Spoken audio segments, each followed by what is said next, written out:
She was to be hanged at dawn, until the most feared gunslinger rode in and called her his bride. That girl poisoned her boss, someone whispered. Emptied the safe and tried to vanish into the night. She'll be swinging before the sun even warms the ground. The murmurs crawled through the crowd like snakes in dry grass. Dozens of boots kicked up dust as townsfolk gathered around the makeshift gallows in the center of Dry Creek Square. Wooden crates, rope, and 2 crooked beams were all the town needed for justice.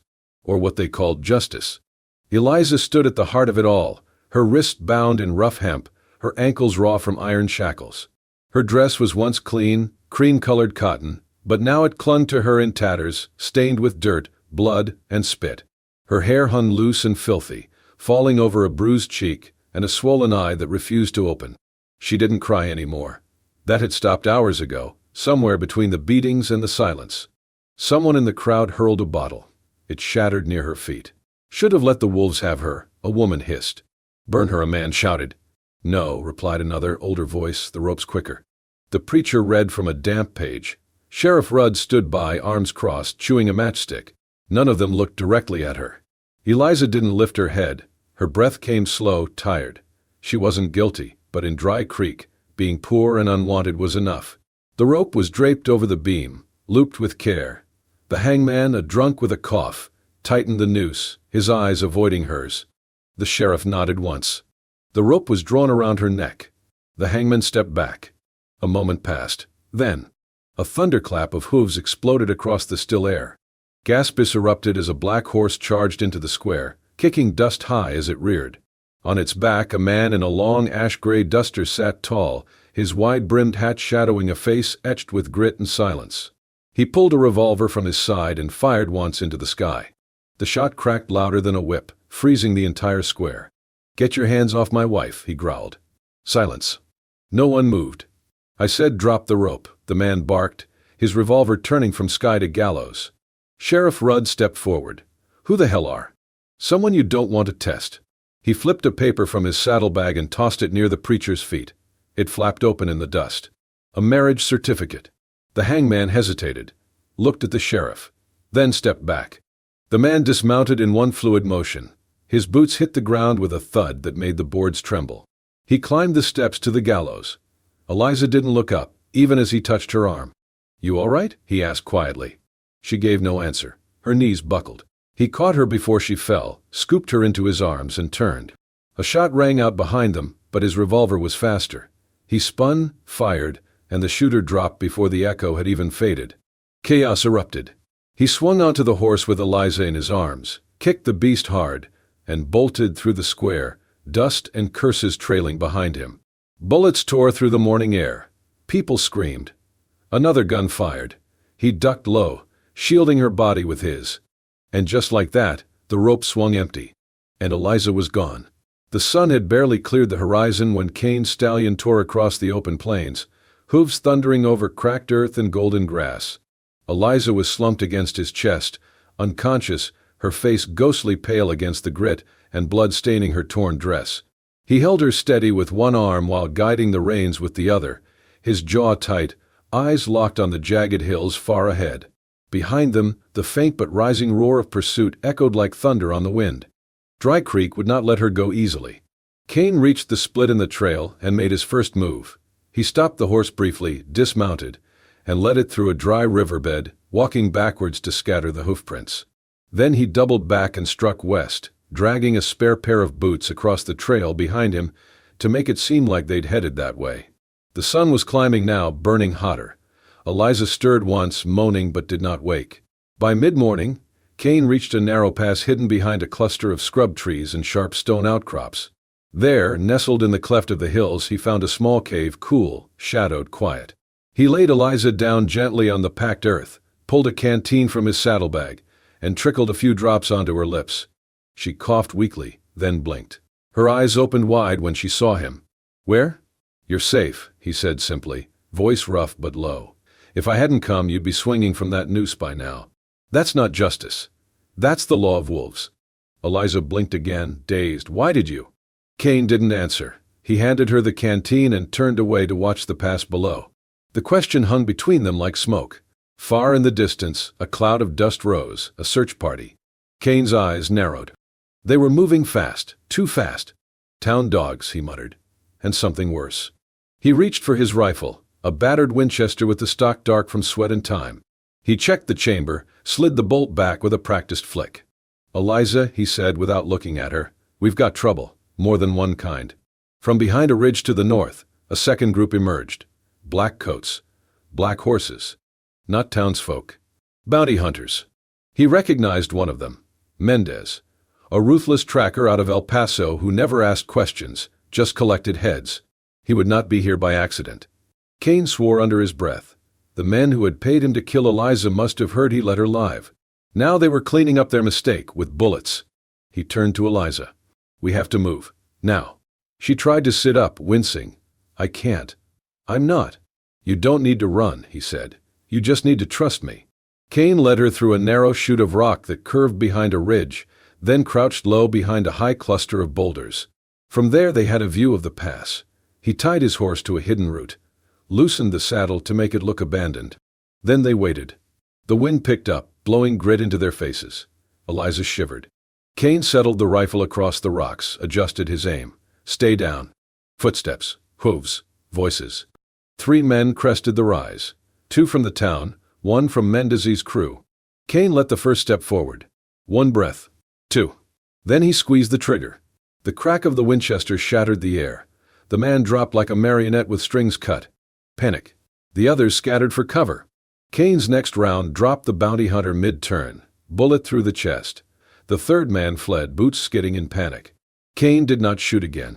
Eliza stared at him, wide-eyed, breathing hard. He lowered the rifle and looked at her. "I only fire when I know what I'm aiming at," he said. She said nothing, but in her silence something shifted. Not fear. Not gratitude. But the first trace of understanding. They weren't safe yet.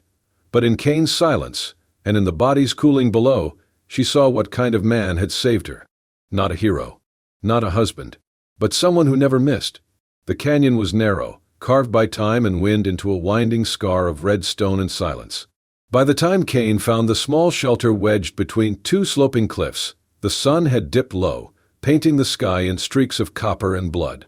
He dismounted without a word, lifted Eliza from the saddle, still weakened, still wary, and carried her toward the rocky alcove where wind couldn't reach. He set her down gently on a patch of packed dirt, handed her a blanket, and then turned to build a fire. Sparks lit up from flint and steel, catching on dry mesquite and pine shavings. The flames rose, slow but steady. Eliza didn't speak for a long time. She sat with her knees drawn up to her chest, eyes lost in the dance of the fire. Her throat was raw, her muscles sore from days of fear and rope and running. But her mind was sharper than ever. Watching, waiting. Cain sat across from her, the fire between them. He cleaned his rifle with methodical precision, every motion deliberate, quiet, practiced. The shadows shifted on his face, hiding his eyes, revealing the scar that ran down his neck like a crack in armor.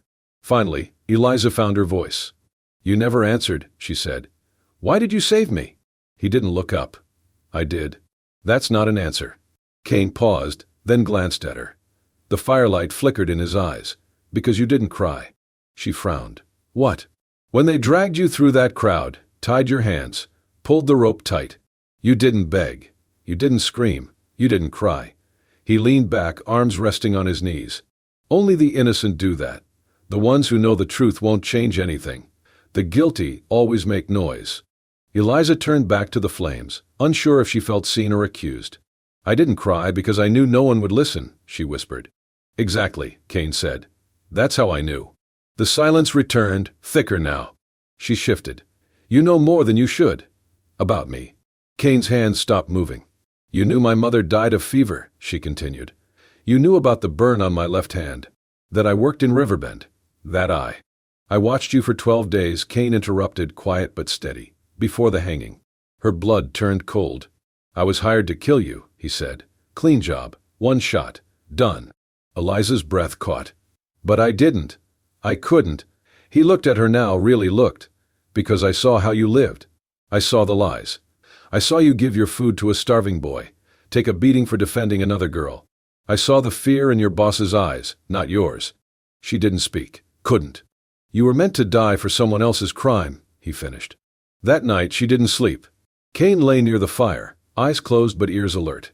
Eliza lay awake, heart pounding. She watched the shadows creep across the canyon walls. The truth in his voice lingered louder than any gunshot. Somewhere in the dark before dawn, she rose, gathered her things, moved silently. She reached for her torn, blister-worn boots and stopped. Next to them sat a brand new pair, soft leather, her size, and atop them a folded scrap of paper. "If you run, at least do it comfortably." She stared at it. Her fingers trembled. Her eyes drifted to Cain, still lying by the fire, unmoving. Had he known she would try? Or had he just accepted that she might? She sank to her knees beside the boots. But she didn't put them on. Instead, she sat in silence. When the fire hissed low and dawn kissed the canyon walls with gold, she stood and walked to him. Sat across from him again. Cain opened his eyes. She met his gaze. "I'm not going anywhere," she said. He gave the faintest nod. "Didn't think you would." They said nothing else. But something shifted quietly, like dust catching firelight. Trust not built, but recognized. And maybe, just maybe, beginning. The canyon had grown quieter over the days. The sky, once blistering, now softened into a pale blue, the wind blowing low through the brush like an old whisper. Cain had gone to hunt rabbits just before dusk, leaving Eliza with the fire and a pot of simmering beans. He had taken only his knife, trusting the land and silence to do half the work. Eliza moved slowly as she cleaned their meager belongings, canteens, plates, the edge of a torn blanket. When she reached Cain's coat, slung carelessly over a rock, she folded it with the intention of packing it beside her own. That was when something fell from the inner pocket. She froze. It was a small, yellowed slip of paper, creased, stained at the corners. Her name stared up at her in faded ink. Eliza M., $500, clean, paid. Her stomach dropped. Hands trembling, she opened the folded page fully. The message was blunt, cold. No flourish. No justification. Just a job. A target. A price. She barely heard the rustling behind her. Cain stepped through the brush, a rabbit slung over one shoulder. His eyes met hers instantly. He saw the paper. And he didn't flinch. She didn't say anything. Just held it out. Cain dropped the rabbit by the fire and approached slowly. Took the paper from her hand. Folded again without a word. "You were hired to kill me," she said, her voice low, even. "Yes," he replied. "For $500. He nodded. "How many others?" she asked. 21, he answered without pause. "You would have been 22. Eliza felt her knees weaken, but she didn't sit. She refused. She stared at him, at the man who had pulled her from a noose, who had fed her, protected her, made fire when her hands shook too hard to strike the flint. "You watched me for 2 weeks, she said. "All that time." "I was trying to decide," he interrupted. "Decide what?" Her voice cracked. Cain looked her square in the eye. "If you were someone who deserved to die. And, he inhaled slowly. "You weren't." Eliza looked away, eyes wet now, not from fear, but from the betrayal of a strange kind. She had known the world was cruel, but not so precise, not so methodical. Cain moved to his saddlebag, pulled the revolver from its holster. Without ceremony, he stepped forward and placed it gently on the rock between them. "If you want this to end," he said, "you can end it." Eliza's breath caught. Her eyes flicked to the weapon. Her fingers didn't move. Cain stood still, arms loose at his sides, unarmed. "I won't run. I won't stop you." For a long moment, neither of them spoke. Then Eliza took a slow step forward. Her hand reached out. She didn't touch the gun. She picked up the paper. Tore it clean down the center. Cain didn't move. She tore it again, and again, until all that was left were useless pieces fluttering into the dirt like snow. She looked up at him. Her voice was hoarse. "You didn't run. You didn't lie. You didn't shoot." Cain gave the faintest nod. She dropped the last shred of paper into the fire. "You saved me, Cain. Now you better be damn sure you keep doing it." He looked at her, that same unreadable storm in his eyes. "I plan to," he said. "If you'll let me." Eliza didn't smile, but something settled in her chest. Not trust. Not yet. Sorry. But the ashes of something that could be. The desert sprawled endlessly ahead of them, rippling waves of heat rising off golden sand and fractured stone. Days blurred into nights, wind burned their skin and sun boiled every breath. Yet they kept moving, Cain leading steady on horseback, Eliza behind, learning every step not just how to survive, but how to see the land the way he did, like a map carved into memory. She had never thought herself capable of crossing such brutal emptiness, But with him, she didn't just endure it, she changed within it. Cain taught her how to aim. It began with tin cans and rabbit skulls balanced on stones. Her hands shook at first, flinching every time the revolver kicked. But he was patient, showing her how to breathe, how to feel the weight, how to wait for stillness before squeezing the trigger. He never raised his voice, never pushed too hard, only stood behind her, hand over hers, his voice low. "Do not shoot to scare," he said. "You shoot to stop. And if I miss, then you breathe again, and shoot again." One night, under a sky scattered with stars and silence, she asked him about before. "What were you like, before all this?" Cain poked the fire with a branch. The flames danced and cracked. "I was a soldier first," he said.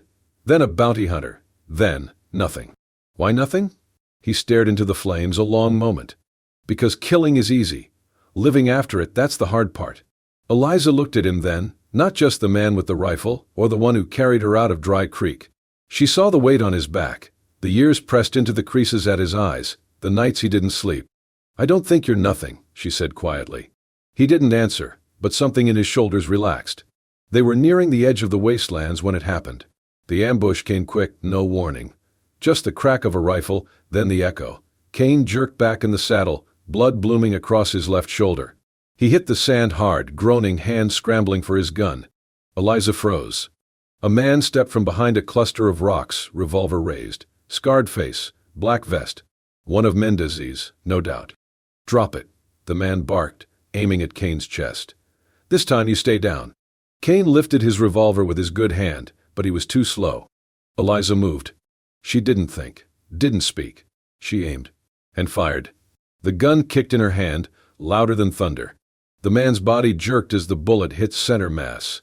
He staggered, eyes wide with disbelief, then collapsed, his weapon slipping into the sand beside him. Silence followed. Total, awful silence. Cain rolled to his side, clutching his shoulder, breathing hard. Eliza stood still, the revolver still raised, arms locked, mouth trembling. Tears streamed down her cheeks, but her hands didn't drop. Cain looked at her. "You all right?" he asked through clenched teeth.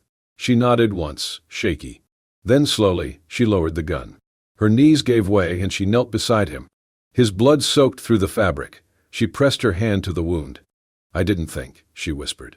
"You did just fine," he said, grimacing. "I shot him." "Yes, you did. I didn't want to." "I know. But I would again. If it meant you lived."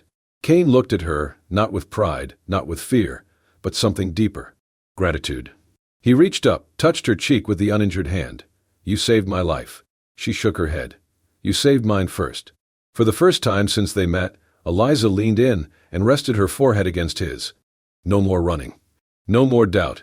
The desert wind howled past them, wild and sharp. But their hearts, for the first time, stood still, together.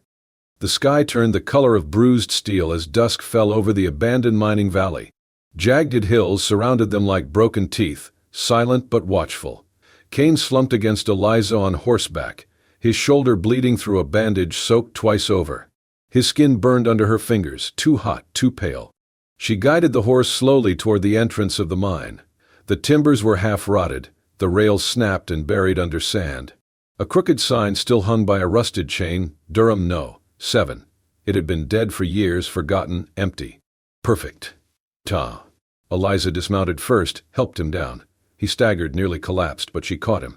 "You're gonna rest now," she said firmly. "No more moving." Cain didn't argue. He hadn't said a word since she'd shot the bounty hunter. His breath came in short gasps. The color was gone from his lips. Inside, the mine was cooler, darker. The staleness of old coal and damp rock clung to the air. She found a wooden platform left behind by miners and laid him down, covering him with their last blanket. She lit a small lantern, kept it low.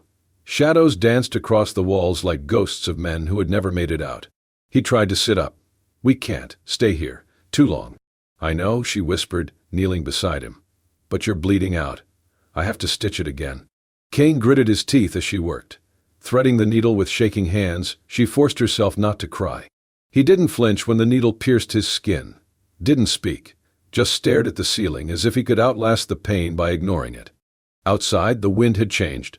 They were being hunted. Again. Eliza checked the rifle, loaded every bullet she had left. Then she saw it. Crates shoved in a far corner, half covered in dust and torn tarps. Dynamite. Old, cracked, but still viable. She moved like instinct, quiet and fast. She laid out a string of charges along the lower shaft, connected them to a fuse line, then pulled a loose coil of fuse up to the entrance. She left one path open, just wide enough for 2 men to enter single file. Cain's voice was weak behind her. "What are you doing?" "They'll come in," she said. "They always do." "Eliza." She turned to him. "You said I needed to learn how to shoot. You never said I couldn't learn how to fight." Cain tried to argue, but the words wouldn't come. His eyes fluttered closed. She kissed his forehead gently. "You stay with me, no matter what." An hour passed. Then hooves. Boots. Voices. She heard them before she saw them, at least 4, maybe 5. They crept down the path like wolves in the dark, guns raised, flashlights slicing shadows into pieces. Eliza crouched by the entrance, waiting, fuse in hand. "Where is he?" Someone barked. "They've got to be down here," another voice said. "Cain's too hurt to run far. Leave the girl. The man's the contract." Eliza's eyes narrowed. Her hand didn't shake. She let the first 2 men pass into the main shaft. The moment their feet hit the inner track, she struck the match. The fuse hissed. 1 second. 2. Boom. The mine roared like the mouth of hell opening. The blast shook the stone, sent fire and rock and smoke screaming through the shaft. Screams echoed once, then nothing. Just silence and the slow collapse of timber and dust. Eliza ran back, coughing, eyes burning. Cain hadn't moved. She dropped to her knees, shaking his shoulder. "Cain, Cain, wake up, please." His skin was colder, his breath shallow. "Don't you dare," she whispered. "Don't you leave me. You don't get to choose for both of us." She laid her body against his, held him close, trembling. "I will not let you die," she said, tears hot on her cheeks. "Not while I'm still breathing. Not while I still have hands to hold you." His eyes fluttered, barely open. "You, okay?" She laughed through a sob. "You idiot." Cain gave the ghost of a smile. "Told you not to stay. And I told you I'd choose." She kissed him, salty, fast, desperate. "Stay with me, Cain. Please. Just stay." His fingers brushed hers weakly. "I'm not going anywhere." They lay together on the cold stone, hearts hammering, the mind behind them sealed by fire and fury. She had chosen. And this time, it was not to run. It was to fight for him, because for the first time in her life, someone had fought for her. Cain awoke to stillness. The kind of stillness that came after fire, after pain, after the world had collapsed and only the dust remembered how to breathe. His eyes opened slowly, blinking against the soft morning light filtering through the slats of the mine's collapsed entrance. The air was cool now, not sharp but quiet, like the earth itself had exhaled and gone still. Somewhere outside, a bird called once sharp and clear, then fell silent again, as if even the wind dared not disturb what had been decided in blood the night before. He shifted, or tried to. The motion pulled at his shoulder like something inside him had been broken, hollowed out, and left to smolder. The pain was there, deep and slow, but it no longer burned with urgency, just a reminder, just a ghost. And then he saw her. Eliza sat beside him, knees drawn to her chest, back resting against the stone wall. Her head had slumped sideways in sleep at some point, but her grip on his hand never loosened. Both her hands wrapped around his like they were anchoring him to the living. Her face was smudged with ash, a smear of blood dried near her temple, but her expression, when she stirred awake and saw him watching, held no fear. Only fire. "You're awake," she said, her voice hoarse and soft. "I wasn't sure if you'd still be here." He tried to respond. His throat was dry, tongue thick as dust. He swallowed, slowly, and rasped out, "I told you. I'm not going anywhere." She let out a shaky breath, half laugh, half sob. It hitched in her chest and didn't need words to explain itself. They sat in silence for a long time, wrapped in the cave's quiet and the gentle echo of a life not taken. Then, softly, she asked, "If there's no one left to pay you to kill, if there's no debt, no contract, no target, then who are you, Cain?" He blinked slowly, as if the question were an arrow shot deep and true. He looked past her, into the rising light. Then, after a pause long enough to mean something, he said, "I'm the last man you trust." Eliza didn't move, didn't flinch. She just looked at him like she already knew, and needed only to hear it aloud. Her thumb brushed against his palm, slow, deliberate. Her voice dropped into something only meant for him. "And this time," she whispered, "I'm the one who chooses." Cain looked at her fully then. the streaks of soot across her cheeks, the dirt under her nails, the wild, fierce steadiness in her eyes. She was not a damsel, not a victim, not a woman who needed saving anymore. She had saved him. He didn't deserve that, didn't ask for it. But he would not refuse it. His fingers, weak but warm, curled around hers. "I won't let you regret it," he said. "I already don't," she replied. No apologies. No begging for forgiveness. No need. Just the hollowed-out mind behind them, the trail ahead still uncertain, and between it all, a fragile, fierce, undeniable truth. She had chosen him. And he had chosen to stay. The border town of Laredo was the kind of place where names faded like worn denim and stories drifted faster than the wind across sun-bleached roofs. It was a town built on second chances, the kind where the past was rarely mentioned out loud, and scars were just part of a man's handshake. Dust clung to boots no matter how many times they were wiped clean. The sunlight turned every porch into gold and every shadow into a place where things could stay hidden. Trouble usually arrived quiet, masked behind whiskey smiles or the hollow sound of an empty saddle returning. And folks knew to keep their heads down when it did. But not here. Not anymore. Not at the edge of town where a small adobe cafe stood beneath the leaning branches of a crooked mesquite. Above its swinging doors hung a hand-painted sign, the letters faded but proud, Eli's. No one asked who Eli was. No one needed to. Cain hammered in the last nail on the left shutter as the sun began to warm the porch boards. His sleeves were rolled, revealing the faded line of a bullet scar along his forearm. Inside, the scent of coffee drifted out with the breeze, strong, bitter, grounding. Eliza moved behind the counter with ease, apron tied tight around her waist, a streak of flour across one cheek. She hummed as she served tamales to the two ranch hands who came every Thursday morning with silver in one hand and ghost stories in the other. Their lives had shrunk to something simple, something soft, shared in half-smiles, silent glances, and the quiet rhythm of people who didn't need words to mean everything. It was enough, until the door creaked open.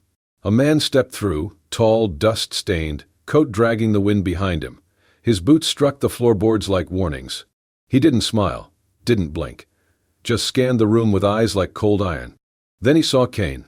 "You him?" the man asked, voice cracked with Miles. Cain didn't move. "Cain Gravehand," the stranger continued, "bounty hunter from Elkhorn Ridge." The cafe went quiet. Coffee stopped mid-pour. Forks hovered above plates. Eliza stepped forward. She didn't raise her voice. She didn't reach for anything. She just looked at him. "No," she said. "That man doesn't live here anymore." The stranger raised a brow. "He used to kill on command," Eliza continued. "Used to belong to whoever paid the most. But not anymore. Now he belongs to no one. Except me." The man looked between them. Whatever he saw in Cain's eyes wasn't threat, but it wasn't weakness either. Just stillness, peace earned at a high price. He gave a slow nod and turned, walked out without ordering. Cain exhaled. Eliza turned to him, wiping her hands on her apron, her voice low. "Not everyone needs an explanation." Cain's lips twitched, a smile, small but real. They stood there a while longer, the cafe returning to quiet. The wind swept dust across the porch. The sun began its slow descent behind the hills, throwing golden light across everything it touched. Eliza looked toward the horizon, then at Cain, and she said, softly, "He was sent to kill me, but chose to save me. And in the end I chose him, not to live, but to finally feel alive." If this story struck something deep in you, if you felt the desert wind, the sting of betrayal, the thunder of hooves, and the hush of two hearts choosing each other in a world that never gave them the chance, then you're right where you belong. This is Wild West Love Stories, where justice is personal, love rides on instinct, and every bullet dodged is a vow kept. Subscribe to our channel for more raw, emotional tales of passion, redemption, and survival across the untamed American frontier. Tap the bell so you never miss a story where love isn't always gentle, but it's always real. Thanks for riding with us. We'll see you at the next sunset.